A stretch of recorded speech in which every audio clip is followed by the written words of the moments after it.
Ever found yourself rooting for the villain? Um, well, or maybe felt a little cheated when a seemingly perfect antagonist was sidelined. Um, You're Not Alone is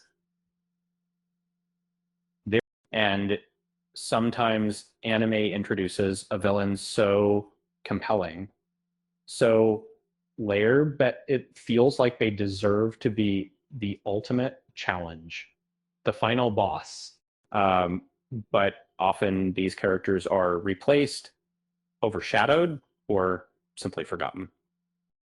Let's dive into some of the most glaring examples of anime villains who deserved a more fitting end.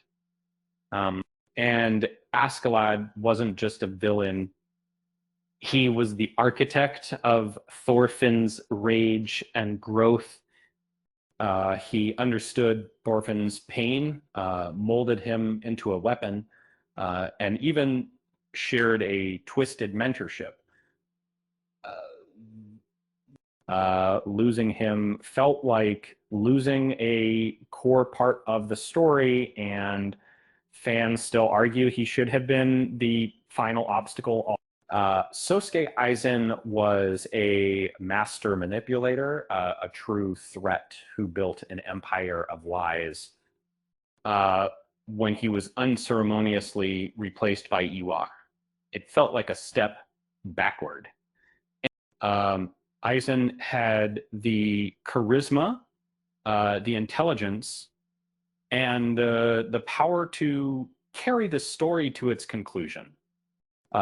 The Chimera Ant arc of gifted us with Meruem, a villain who evolved from ruthless monster to a being grappling with humanity.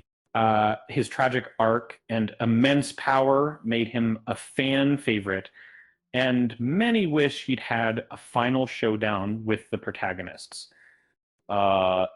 In Kaichisaki or Overhaul, uh, felt like a genuine threat to the established order.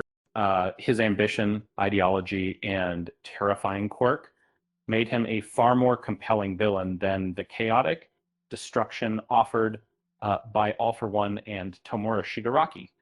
Frieza, the galactic tyrant of remains one of anime's most iconic villains, and it's his personal connection to Goku and Vegeta, coupled with his sheer power, made him a natural choice for the ultimate showdown, um, replacing him with Cell.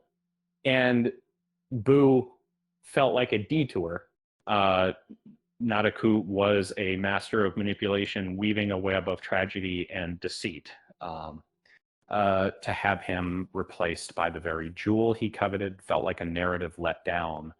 Fans had invested so much time in unraveling his schemes, only to have the conflict resolved by a power source. Uh, Kokushibo of was a tragic figure, consumed by envy and the desire to surpass his brother.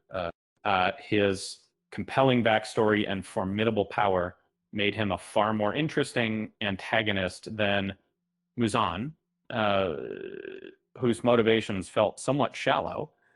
And finally, Madara Uchiha, uh, a legendary ninja with a tragic past and a vision for a new world.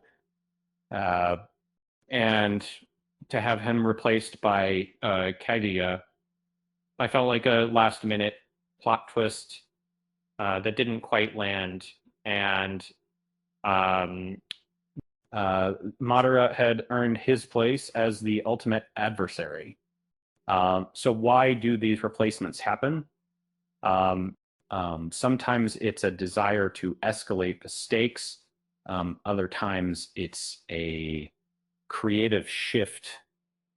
But one thing is certain, these sidelined villains left a lasting impression on fans, proving that a compelling antagonist is just as important as a heroic protagonist. And honestly, who doesn't love a good villain twist? Uh, with that said, thanks for watching, and until next time.